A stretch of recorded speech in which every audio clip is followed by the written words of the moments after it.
الحمد لله رب العالمين، والصلاة والسلام على سيد الأنبياء والمرسلين وعلى آله وأصحابه أجمعين. أما بعد، فأعوذ بالله من الشيطان الرجيم. بسم الله الرحمن الرحيم. التائبون العابدون الحامدون السائحون الراكعون الساجدون الآمرون بالمعروف والناهون عن المنكر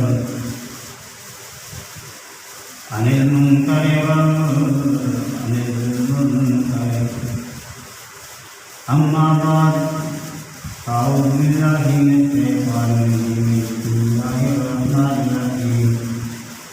إن الله وملائكته يصلون على النبي يا أيها الذين آمنوا صلوا عليه وسلموا تسليما. اللهم صل على سيدنا ومولانا محمد وعلى آل سيدنا ومولانا محمد المبارك وسلم عليه. میرے محترم بزرگوں اور معزز دوستوں، جو آیات بینات تلاوت کی ہے اس کا ترجمہ یہ ہے: یہی لوگ ہیں توبہ کرنے والے، عبادت کرنے والے، حمد کرنے والے، روزہ رکھنے والے، رکوع کرنے والے اور سجدہ کرنے والے، نیکی کا حکم دینے والے اور برائی سے روکنے والے اور اللہ عز و جل کے حضور کی حفاظت کرنے والے، اور آپ ایمان والوں کو خوشخبری سنا دیں. حضرات محترم، اس آیات میں مومنوں کی صفات بیان کی گئی ہیں. پہلی صرف التائبون، توبہ کرنے والے مومن پر لازم ہے کہ وہ اپنے گناہوں کی توبہ کرے. توبہ کا معنی ہے رجوع کرنا، یعنی لوٹنا. شرع میں توبہ کا معنی ہے الرجوع معصیت اللہ تعالی الی طاعتہ، اللہ عز و جل کی نافرمانی سے اللہ عز و جل کی فرمانبرداری کی طرف لوٹنا.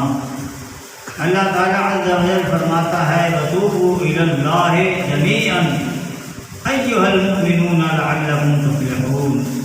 اے ایمان والو، سب کے سب توبہ کرو اللہ عز و جل کی طرف تاکہ تم دونوں جہاں میں فلاح پاؤ. اللہ تعالیٰ عز و جل ارشاد فرماتا ہے: یا ایھا الذین آمنوا توبوا الی اللہ توبۃ نصوحا. اے ایمان والو، اللہ عز و جل کی طرف توبہ کرو، خالص توبہ. حضور صلی اللہ تعالی علیہ وآلہ وسلم فرماتے ہیں: التائب من الذنب کمن لا ذنب لہ. گناہ سے توبہ کرنے والا ایسے ہے جیسے اس نے گناہ کیا ہی نہیں. حضور صلی اللہ تعالی علیہ وآلہ وسلم ارشاد فرماتے ہیں: کل بنی آدم خطا وخیر الخطائین التوابون. ہر فرزند آدم خطا کار ہے اور خطا کاروں میں سب سے بہتر توبہ کرنے والے ہیں. حضور صلی اللہ تعالی علیہ وآلہ وسلم ارشاد فرماتے ہیں: ان اللہ عز و جل یقبل توبۃ العبد ما لم یغرغر. بے شک اللہ عز و جل بندے کی توبہ اس وقت تک قبول فرماتا ہے جب تک اس پر حالت نزا طاری نہ ہو. حضور صلی اللہ تعالی علیہ وآلہ وسلم ارشاد فرماتے ہیں: اللہ تعالیٰ عز و جل رات کو اپنے ہاتھ پھیلاتا ہے کہ دن کو گناہ کرنے والا توبہ کر لے، اور دن کو اپنا ہاتھ پھیلاتا ہے کہ رات کو گناہ کرنے والا توبہ کر لے. یہ سلسلہ جاری رہے گا حتیٰ کہ سورج قیامت کے قریب یعنی اپنے مغرب سے طلوع ہو۔ حضور صلی اللہ علیہ وآلہ وسلم ارشاد فرماتے ہیں اللہ عز و جل کی قسم، اللہ تعالیٰ عز و جل اپنے بندے کی توبہ سے خوش ہوتا ہے۔ تم میں سے آدمی سے بھی زیادہ کہ جو اپنے اونٹ کو کسی بیابان جنگل میں اونٹ گم کر کے پھر اسے پالے۔ حضور صلی اللہ تعالیٰ علیہ وآلہ وسلم ارشاد فرماتے ہیں بے شک مومن جب گناہ کرتا ہے تو اس کے دل میں ایک سیاہ نقطہ آ جاتا ہے، پس اگر توبہ کرے گا، گناہ کو ترک کر دے اور استغفار کرے، اس نقطہ کو اس کے دل سے صاف کر دیا جاتا ہے۔ اگر وہ گناہ میں زیادتی کرے تو یہ نقطہ بھی بڑھا دیا جاتا ہے، یہاں تک کہ اس کے دل پر چھا جاتا ہے۔ یہی وہ الران ہے جس کا اللہ تعالیٰ عز و جل نے اپنی کتاب میں ذکر فرمایا ہے، کلا بل ران علی قلوبہم۔ حضور صلی اللہ علیہ وآلہ وسلم نے فرمایا جب کسی مسلمان کی آنکھوں سے خوف خدا عز و جل کی وجہ سے مکھی کے سر کے برابر آنسو کا ایک قطرہ گرتا ہے اور وہ چل کر اس کے چہرے پر آ جاتا تو اللہ عز و جل اس پر دونوں کی آگ حرام کر دیتا ہے۔ ان احادیث سے معلوم ہوا اللہ تعالیٰ عز و جل کو مومن کی توبہ بہت پسند ہے۔ مومن کی توبہ سے اللہ تعالیٰ عز و جل خوش ہوتا ہے۔ سرکار مدینہ صلی اللہ تعالیٰ علیہ وآلہ وسلم فرماتے ہیں پہلی امتوں میں ایک شخص تھا جو بڑا پاپی تھا، بڑا سیاہکار تھا، بڑا گناہ گار تھا، جس نے 99 قتل کیے تھے۔ ایک دن اس کے دل میں خیال پیدا ہوا کہ میں بڑا گناہ گار ہوں، مجھے اپنی بخشش کا سامان کرنا چاہیے۔ ایک عالم کے پاس گیا اور اسے کہا میں نے 99 قتل کیے ہیں، کیا میری کوئی بخشش کی صورت ہو سکتی ہے؟ اس عالم نے کہا ہماری اس بستی سے نکل جاؤ، کہیں تمہاری نحوست کی وجہ سے ہم پر عذاب نہ آ جائے، تمہاری توبہ قبول نہیں ہو سکتی۔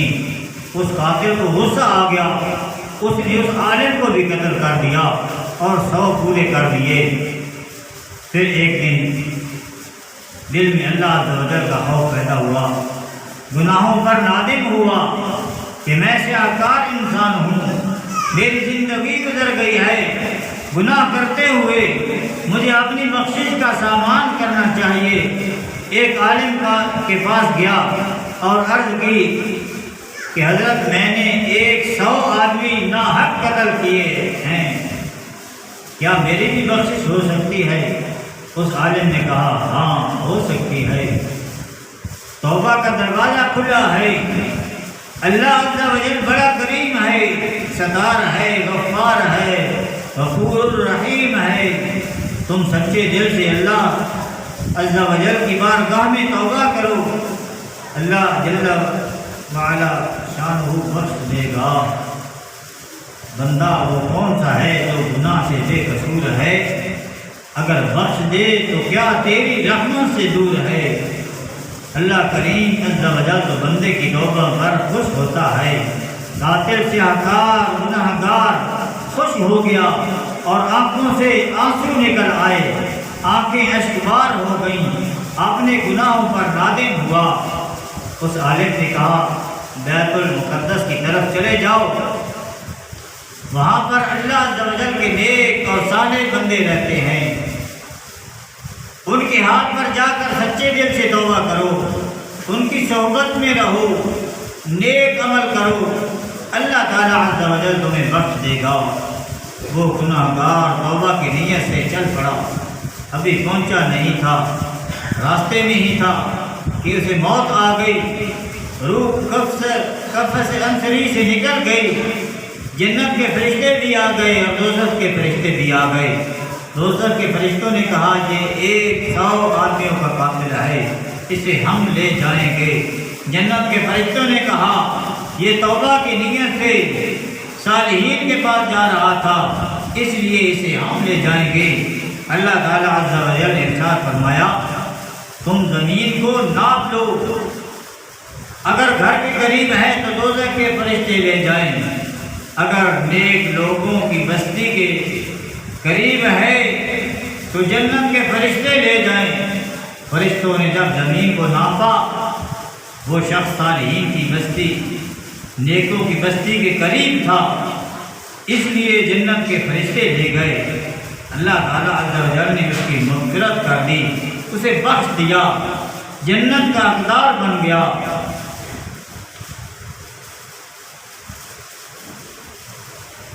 ایک قبیلہ کی ایک عورت تھی، حضور صلی اللہ علیہ وآلہ وسلم کی خدمت اقدس میں حاضر ہوئی۔ وہ ارتکار جرم کی وجہ سے حاملہ ہو چکی تھی۔ اس نے عرض کی یا رسول اللہ صلی اللہ علیہ وآلہ وسلم، مجھ سے جرم سرزد ہو گیا ہے جو حد کا تقاضا کرتا ہے، اس لیے مجھ پر بھی حد قائم کریں۔ حضور صلی اللہ علیہ وآلہ وسلم نے اس کے ولی کو بلایا اور ارشاد فرمایا اس کے ساتھ اچھا برتاؤ کرو، جب بچہ جنے تو میرے پاس لے آنا۔ تو اس کے ولی نے ایسا ہی کیا، تو حضور صلی اللہ تعالیٰ علیہ وآلہ وسلم نے حکم دیا تو اس کے کپڑے اس پر مضبوطی سے باندھ دیے گئے۔ پھر آپ نے حکم فرمایا تو اسے رجم کر دیا گیا۔ پھر حضور صلی اللہ تعالیٰ علیہ وآلہ وسلم نے اس پر نماز جنازہ پڑھی تو حضرت عمر نے عرض کی یا رسول اللہ صلی اللہ تعالیٰ علیہ وآلہ وسلم، اس نے اتنا بڑا جرم کیا، پھر بھی آپ صلی اللہ علیہ وآلہ وسلم نے اس کی نماز جنازہ ادا کی۔ حضور صلی اللہ تعالیٰ علیہ وآلہ وسلم نے ارشاد فرمایا اے عمر رضی اللہ تعالیٰ عنہ، اس عورت نے ایسی خالص توبہ کی ہے کہ اگر شہر کے 70 آدمیوں پر تقسیم کر دیا جائے تو انہیں کافی ہوگی، یا اس سے بھی کوئی بہتر بات ہے کہ اس نے اللہ عز و جل کو راضی کرنے کے لیے اپنی جان پیش کر دی۔ امیر المؤمنین سیدنا حضرت عمر فاروق رضی اللہ عنہ کے دور خلافت میں ایک شرابی تھا، شراب کی بوتل چھپا کر باہر نکلا، کیا دیکھتا ہے کہ سامنے سے امیر المؤمنین رضی اللہ عنہ ہاتھ میں جرہ لے کر آ رہے ہیں۔ فاروق اعظم کو دیکھتے ہی ڈر گیا، لرز گیا، دل ہی دل میں اللہ تعالیٰ عز و جل کی بارگاہ میں عرض کی یا اللہ عز و جل، آج تیری بارگاہ میں سچے دل سے توبہ کرتا ہوں، مجھے معاف کر دے، آج کے بعد پھر کبھی شراب نہیں پیوں گا، آج مجھے عمر کے دورے سے بچا لے، سچے دل سے توبہ کی تھی، اس لیے اللہ تعالیٰ عز و جل نے معاف کر دیا۔ حضرت فاروق اعظم رضی اللہ عنہ نے پوچھا تمہارے پاس کیا ہے؟ کہا بوتل ہے۔ کہا دکھاؤ۔ چادر کے نیچے سے بوتل نکال کر پیش کر دی، اس میں کیا ہے؟ عرض کی دودھ ہے۔ جب فاروق اعظم رضی اللہ عنہ نے دیکھا تو واقعی دودھ تھا۔ اللہ تعالیٰ عز و جل نے شراب کو دودھ میں بدل دیا۔ اتنا بڑا مجرم، سیاہ کار شرابی جب سچے دل سے توبہ کی، اللہ تعالیٰ عز و جل نے اسے بخش دیا، صاحب کرامت بن گیا۔ حضرت موسیٰ علیہ السلام کے زمانے میں ایک مرتبہ بارش نہ ہوئی۔ جب موسیٰ کلیم اللہ نے اپنی قوم کو فرمایا چلو نماز استفسار پڑھیں، نماز پڑھی، دعا کی، لیکن بارش نہ ہوئی۔ اللہ تعالیٰ عز و جل نے ارشاد فرمایا اے موسیٰ علیہ السلام، تمہارے اس اجتماع میں میرا ایک نافرمان بندہ ہے، جب تک وہ نکل نہیں جائے گا بارش نہیں ہوگی۔ حضرت موسیٰ علیہ السلام منبر پر تشریف لائے، خطبہ دیا، ارشاد فرمایا کون ہے سیاہ کار جس کی وجہ سے بارش نہیں ہو رہی، اس اجتماع سے نکل جائے۔ کوئی نہ نکلا۔ پھر خطبہ دیا، فرمایا کون ہے سیاہکار گناہ گار جس کی وجہ سے بارش نہیں ہو رہی، لوگ پریشان ہیں، وہ نکل جائے ورنہ کان پکڑ کر باہر نکال دوں گا۔ لیکن وہ گناہ گار نہ نکلا۔ تیسری مرتبہ پھر فرمایا وہ سیاہکار انسان نکل جائے ورنہ کان سے پکڑ کر خود نکال دوں گا۔ وہ گناہ گار سمجھ گیا کہ میں ہی گناہ گار ہوں، میں ہی سیاہکار ہوں۔ اسی وقت وہیں بیٹھے بیٹھے سچے دل سے توبہ کی اور عرض کی، یا اللہ عز و جل، اگر یہاں بیٹھا رہوں تو موسیٰ علیہ السلام کے جلال کا مقابلہ نہیں کر سکتا، اگر باہر نکلتا ہوں اور پوری قوم میں بدنام ہوتا ہوں، تو ہی ستار ہے، میری پردہ پوشی فرما دے، تو ہی غفار ہے، بخش دے۔ آئندہ کبھی شراب نہیں پیوں گا، آئندہ ناحق قتل نہیں کروں گا، بدکاری نہیں کروں گا، چوری نہیں کروں گا۔